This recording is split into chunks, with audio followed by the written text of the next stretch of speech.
What's going on, guys? So we are back. The new fuel pump for the SCAG Cheetah 2 has arrived. We're going to talk about this here in a second and kind of go over some stuff.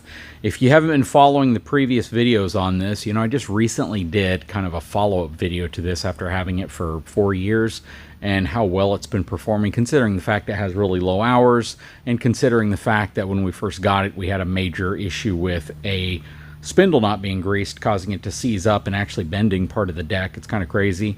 Got it back repaired, had 1.7 hours on it, I believe, when that happened. It's been working absolutely phenomenally since then, though. All I've needed to do is replace the battery in it.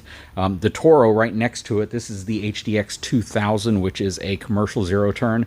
It's about a $7,000, $6,500 to $7,500 mower, depending on how you get it equipped. This one has the My Ride suspension seat, which definitely makes it a bit pricier, and it has a Kawasaki engine, a smaller engine than this one, but I can honestly say with the aluminum greaseless spindles, this has 208 hours on it versus under 60 hours, and this is about the same age, got them around the same time, and this one's never given me a single problem ever. Carbureted, we keep the batteries maintained on both of them. It's just absolutely nuts, the performance difference. Again, given the fact that this has aluminum sealed spindles, I would actually say that needs to be the norm because these spindles have been absolutely amazing. One spindle on here, 1.7 hours in. Apparently it had no grease, I'm guessing, and it caused the whole deck to freeze up, so it's crazy. It was like sucking a brick up. That said, for the last, 56 hours of use, it's been performing really well. It's super fast, very, very comfortable. I actually like the firmer deck on here. It is a suspension platform, but what I want to talk about today is what's going on here and why we have to replace the fuel pump. Hang tight, I'll be right back.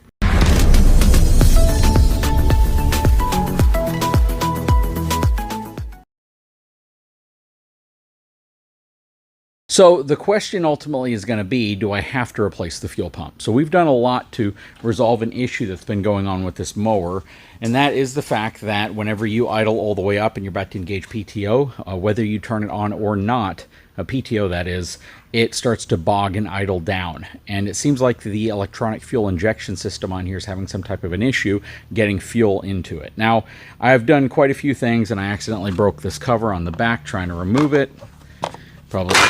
Probably just my impatience. That said, I replaced the inline fuel filter there. I replaced the low pressure vacuum fuel filter or fuel pump right there. I put new inner and outer filters on or for the air filter, and still gave me the same problems after actually running fine for a short period of time. Thought it might have been like a collapsed line or some issue. This thing lives indoors, so I don't really think it has anything to do with like wear and tear on anything. But yeah, it lives indoors. I take care of it. I actually added some fuel to the second tank there, which I've never done before. I've always used this single tank on, I guess, the driver's side of it. And I've never used that one. So just to kind of, see if this is the issue with a line or something like that, I switched over to that fuel tank and it still did the same thing. So we are swapping the fuel pump out as the next step. And I'm kind of disappointed, to be honest with you, because when I ordered from this company, it said that it was a SCAG original or as an OEM fuel pump. And I don't think it is, because this one doesn't have any branding marks on it at all, whereas the original that we removed actually says Delphi on it, and it has this QR code right here, and this looks very OEM, whereas this one right here doesn't. It's got a RYB code right there, which I'll look that up later. But yeah, this is not marked Delphi. It feels, it could just be me, but it feels a little lighter as well. So we'll hook it up. We'll see if this works. Hopefully that's what the problem is and we're able to resolve it. If it's not, I'll probably put this one back on just because I prefer to have the OEM one on there. But we're going to hook this one up. It's a very simple process. It took me 5 minutes to remove that. Basically, you have your fuel line coming in, high pressure coming out, vent, and right here is your electric plug. And they give you an extension on this one, which I don't think is actually needed, so I'll probably remove that. But let's go ahead and get this one put back on and see how it works. Okay, so we have the new fuel pump on.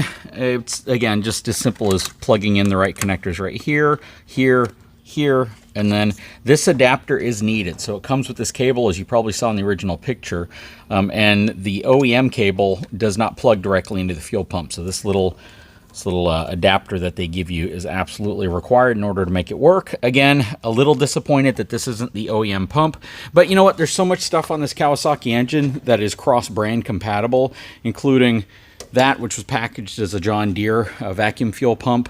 And there's just, again, there's so many things that are cross-compatible, so who knows if the Delphi fuel pump isn't just, again, some generic fuel pump that they put their name on, even though Delphi is a pretty, you know, well-known, reputable brand.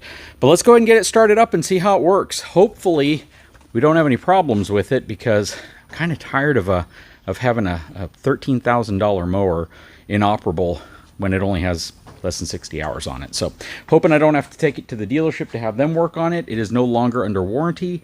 So we're going to crank this thing up and see if I can keep it idling at high idle for enough time to at least have some trust built that I can take this thing outside and test it on some grass. Okay, so I'm going to put my fuel back on. I added some fuel again to the other tank over here, so I'll probably have to burn all that out if it works properly. All right. Now, it wasn't starting, so I decided to go back there and kind of take a look at this, and this is the adapter that came with the new pump.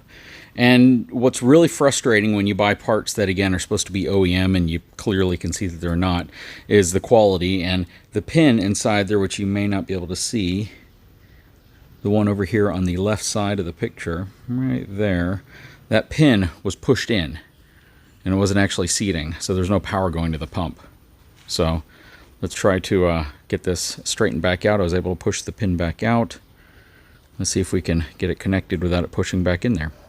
Okay, so I have it reconnected, and hopefully the pin is inserted in the slot. And let's try to do this again. There we go. I hear it running now.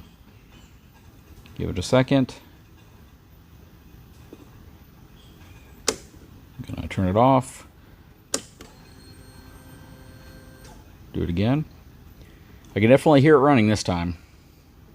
It sounds different. It has a overall completely different sound than the factory pump. It has a much higher pitch whine to it whenever it's operating. There we go. I can actually hear the fuel sucking into it this time. And this is just the process of priming it. There we go. Yeah, I can definitely hear the fuel going into the system.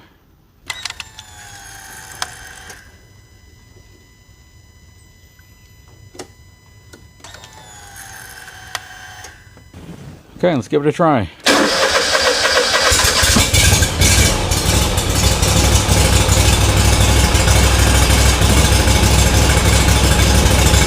I'm going to let it run for a little while so I can feed fuel throughout the system, and then we'll take it out and I'll raise the idle.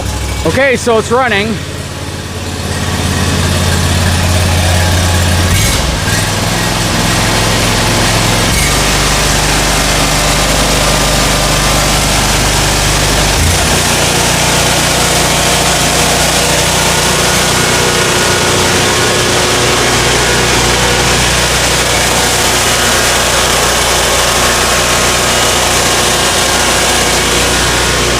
Take it out.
started doing it again, and I don't know why.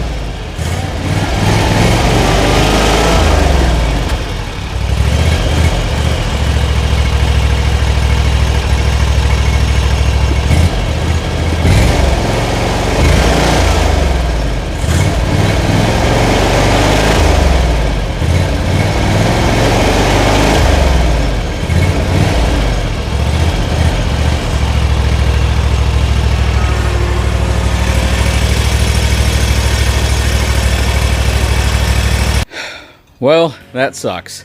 I think for those of you who have followed this journey, and from the very beginning said, hey, it's probably your fuel pump, and said, why don't you replace that? Even though I replaced, the vacuum fuel pump, the inline fuel filter, and both of the air filters, and I cleaned the filters right here as well. A lot of people are like, hey, just replace the fuel pump. So, this is the next step in trying to diagnose what the heck this problem is, and I've put now right around $200. I've put now right around $200, a little over $200 worth of repairs into it, and still haven't fixed the problem. Could be a relay, could be a solenoid. I'm not exactly sure what it is. The mower ran for a fair amount of time, even with PTO engaged, blade spinning, full throttle. I was able to cruise around a little bit, but then again, it started choking down a little bit. I switched over to the other fuel tank, back and forth to see maybe it's a blocked line or something.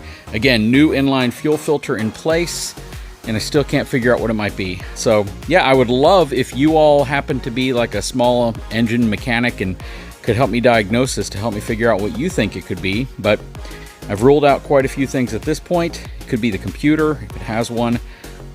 Not sure what it is. It's just very frustrating, but I will keep you posted if I figure anything out. Guys, if you haven't had a chance, please subscribe to the channel if you want to see the rest of this saga. Give me a thumbs up. We'll talk to you again very soon.